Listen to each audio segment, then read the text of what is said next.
Pada dasarnya alam diciptakan dalam keseimbangan sempurna, mulai dari susunan benda-benda di ruang angkasa sampai berbagai tatanan di bumi, termasuk sistem dalam tubuh manusia. Namun ketamakan manusia telah menimbulkan kerusakan dan mengundang bencana yang lebih besar.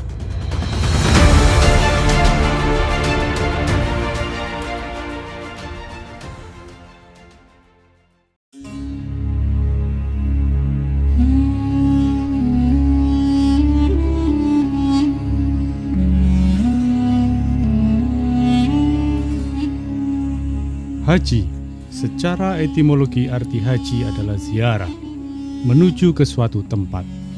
Atau dalam bahasa akademis bisa diartikan studi banding atau observasi lapangan. Kemana tempat yang dituju atau objek dari ziarah atau studi banding.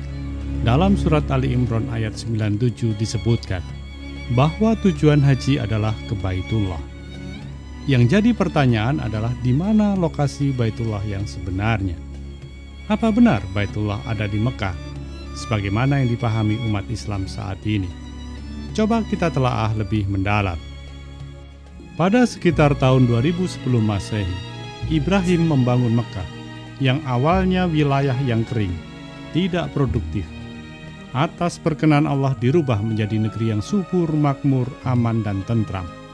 Sebagaimana dikatakan dalam surat Al-Baqarah ayat 126-127. Di dalam Makkah semua ketentuan-ketentuan ajaran Allah dijalankan, ditegakkan tatanan kehidupan seimbang. Jadi Mekah pada saat itu adalah rumah dari ketentuan-ketentuan Allah, sehingga dikatakan bahwa Mekah adalah Baitullah. Dan di Mekah juga dibangun Ka'bah sebagai simbol Baitullah, yang digunakan untuk kepentingan kegiatan upacara ritual, seperti sholat maupun ritual-ritual haji. Tetapi sepeninggal Ibrahim dan orang-orang beriman yang bersamanya, Mekah kembali dikuasai orang-orang yang durhaka terhadap ajaran Allah, sehingga Mekah tidak lagi menjadi negeri yang aman dan tentram.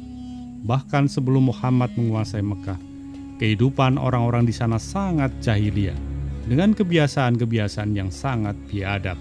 Mereka sangat kufur dan munafik. Bahkan Muhammad yang menyampaikan nilai-nilai kebaikan atau akhlakul karimah selalu dimusuhi dan harus terusir dari Mekah. Ka'bah yang merupakan simbol rumah Allah dipenuhi dengan berbagai berhala. Lebih tepat, Ka'bah saat itu dikatakan sebagai simbol rumah syaitan daripada simbol Baitullah. Jadi sepeninggal Ibrahim, ketika Mekah sudah dikuasai orang-orang yang menentang ajaran Allah, Mekah sudah tidak lagi menjadi Baitullah. Sementara itu Muhammad yang terusir dari Mekah dan hijrah ke Yastrib justru berhasil menegakkan dinullah, tatanan Allah, sistem kehidupan yang seimbang. Tempat dari tatanan yang dibangun Rasulullah dinamakan Madinah, yang secara bahasa Madinah berarti tempat dinullah, tempat bagi ajaran atau tatanan Allah. Dengan kata lain, Madinah adalah rumah Allah atau Baitullah. Madinah merupakan pilot project tatanan kehidupan yang ideal, yang seimbang, mampu memancarkan cahaya kebaikan ke sepenjuru dunia. Madinah Al-Munawwarah, Madinah yang identik seperti matahari yang menjadi kiblat, mempengaruhi dan menggerakkan seluruh benda-benda langit di dalam tata surya. Dari situlah Muhammad dan para khulafaur rasyidin berkantor, memanage Madinah-Madinah yang lain yang ada di sepenjuru dunia. Madinah Mekah, Madinah Yaman, Madinah Mesir, dan Madinah-Madinah yang lainnya. Terkait dengan haji sebagai kegiatan studi banding, maka seharusnya yang menjadi objek atau tujuan haji pada masa Muhammad adalah Madinah, bukan di Mekah. Di situ para peserta haji bisa mempelajari bagaimana pola manajemen ataupun penataan kehidupan seimbang di dalam masyarakat Madinah. Dan itu akan menjadi bekal untuk diterapkan di masing-masing daerah asalnya. Dengan harapan sepenjuru dunia akan ditata dengan Islam sebagai tatanan kehidupan yang seimbang. Ini sekaligus untuk meluruskan bahwa Islam bukan disebarkan melalui pedang atau kekerasan, melainkan melalui syiar yang sangat persuasif dan argumentatif, termasuk ziarah studi banding dalam ibadah haji. Kalaupun banyak peperangan yang terpaksa harus dilakukan, itu semata-mata untuk membela kepentingan orang-orang Muslim yang tertindas dan terancam karena menerapkan manajemen Islam dalam kehidupannya. Sesama Muslim adalah saudara. Jika ada saudaranya yang tertindas, umat Islam lainnya harus siap membantu dan melindunginya. Jadi haji diawali dengan kegiatan survei observasi di Madinah sebagai Baitullah. Kemudian dilanjutkan upacara ritual haji. Ritual ini dimaksudkan untuk membangkitkan dan membina spirit yang kuat agar siap berjuang membangun serta melindungi semua Madinah yang ada. Ritual upacara haji ini dilakukan di Mekah. Mengapa harus di Mekah? Karena Mekah adalah ibu kota Arab pada saat itu, dengan wilayahnya yang lebih luas dan sarana prasarana yang lebih lengkap. Sehingga Mekah akan mampu menampung ribuan peserta haji yang datang dari berbagai penjuru dunia. Dalam melaksanakan ritual haji, banyak penggunaan berbagai simbol yang bermakna, termasuk menjadikan Ka'bah sebagai simbol Baitullah setelah dilakukan pembersihan terhadap berbagai berhala di dalamnya. Jadi perlu diingat kembali, Ka'bah bukanlah Baitullah, tapi hanya merupakan simbol dari Baitullah yang keberadaannya semata-mata digunakan untuk keperluan upacara ritual, seperti menjadi kiblat untuk sholat dan kegiatan tawaf dalam upacara haji.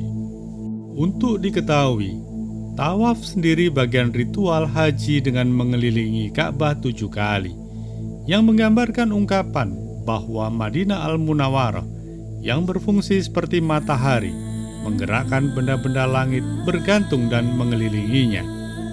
Artinya kehidupan kita harus terikat dan bergantung dengan ketentuan-ketentuan yang ada di dalam Baitullah. Iyyaka na'budu wa iyyaka nasta'in. Hidup mati kami hanya menjadi bagian dari Baitullah. Begitu juga dengan sa'i, lari-lari kecil dari Safa ke Marwah. Safa ungkapan perjuangan dan Marwah adalah kemuliaan hidup. Jadi sa'i adalah upaya dengan sekuat tenaga berjuang, membangun dan melindungi Baitullah untuk mencapai kemuliaan hidup. Dan inti dari haji adalah wukuf di Padang Arafah. Disitulah Muhammad menyampaikan khutbah akan pentingnya haji sebagai syiar untuk membangun dinul Islam, tatanan kehidupan seimbang di muka bumi, dan menjauhkan diri dari sistem ekonomi yang syarat riba, yakni sistem kapitalis feodalis yang hanya merusak keseimbangan. Muhammad juga menyampaikan bahwa Islam sebagai manajemen hidup yang sudah disempurnakan untuk seluruh umat manusia di muka bumi ini. Masalahnya sekarang, bagaimana dengan ibadah haji yang dilakukan saat ini? Masih layakkah kondisi Madinah ataupun Mekah yang saat ini sangat kental nuansa kapitalismenya dikatakan sebagai Baitullah? Adakah pelajaran yang bisa kita dapat dari ziarah atau studi banding ke Madinah atau ke Mekah? Sementara tatanan Islam, manajemen kehidupan seimbang, sebagaimana yang pernah dibangun Rasulullah, sudah tidak bersisa di kedua kota tersebut. Dan parahnya lagi, haji telah dikomersialisasi oleh pemerintah kerajaan Arab Saudi, sehingga mampu menjadi sumber devisa kedua terbesar setelah minyak bumi. Jadi sekali lagi mari kita renungkan, masih perlukah kita melaksanakan ibadah haji ke Mekah? Apakah esensi ritual haji saat ini masih memiliki makna yang sama dengan apa yang pernah dilakukan Rasulullah? Silahkan direnungkan dengan akal sehat masing-masing.